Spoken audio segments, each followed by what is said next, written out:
तो दोस्तों हमारा जो नेक्स्ट क्वेश्चन है वो है, चलो इसको देखते हैं। 4.5 centimetre needle is placed 12 centimetre away from a convex mirror. एक हमारे पास क्या है, कन्वेक्स मिरर है और 4.5 क्या है, एक नीडल है। ठीक है, इसकी लंबाई कितनी है, 4.5 सेंटीमीटर है, यानी कि 4.5 यानी कि एचओ हो जाएगा। नीडल एक ऑब्जेक्ट है और हाइट ऑफ ऑब्जेक्ट कितना है, यानी कि 4.5 सेंटीमीटर। ठीक है, इसको हल करते हैं। अब यहाँ पे देखो 12 centimetre away from a convex mirror, कितनी दूरी पे रखा है, एक कन्वेक्स मिरर है। ठीक है, क्या है, एक कन्वेक्स मिरर है और इसको रखा गया है 12 सेंटीमीटर दूरी पे रखा गया है, यानी कि यू।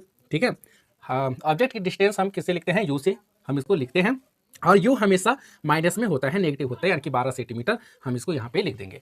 अब फोकल लेंथ 15 सेंटीमीटर, इसकी फोकल लेंथ कितनी है, 15 सेंटीमीटर है। ठीक है, एक कन्वेक्स मिरर है, 12 सेंटीमीटर दूरी पे एक नीडल को रखा गया है जिसकी लंबाई 4.5 सेंटीमीटर है। अब इसकी फोकल लेंथ कितनी है, 15 सेंटीमीटर है। Give the location of the image and the magnification, describe what happens at the needle is moved फारदर from the mirror. अब इसमें हमको क्या करना है, इसका इमेज निकालना है, यानी कि लोकेशन ऑफ द इमेज, यानी कि इमेज कहाँ बनेगी, कितनी दूरी पे बनेगी, कहाँ बनेगी, यानी कि इसके इन्वर्टेड बनेगा या इरेक्ट बनेगा, कैसे बनेगा, रियल बनेगा या वर्चुअल बनेगा, इस मिरर से पीछे बनेगा या आगे बनेगा, कहाँ बनेगा। ठीक है, और इसका मैग्निफिकेशन भी हमको क्या करना है, निकालना है। तो सबसे पहले हम इसको सॉल्व करते हैं दोस्तों, हमें वी क्या करना है, फाइंड करना है, उसके बाद हम मैग्निफिकेशन इसको इसमें निकालेंगे।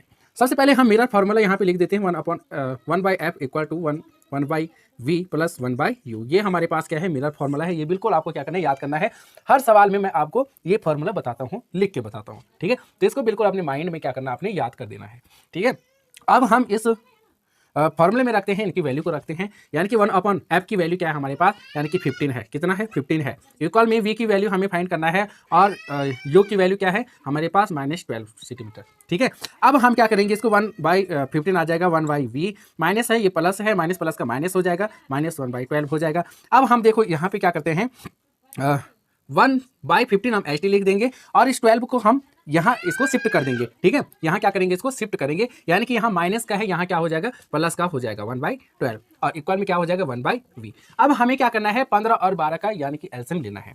15 12 का एलसीएम कितना आएगा, 60 आएगा, यानी कि 60 15 के टेबल में भी आता है और 12 के टेबल में भी आता है। अब 15 से हम 60 को काटेंगे तो 4 टाइम में कटेगा, प्लस का साइन है तो प्लस लगाइए, और 12 से हम 60 को काटेंगे तो 5 टाइम में ये कटेगा, 1/v।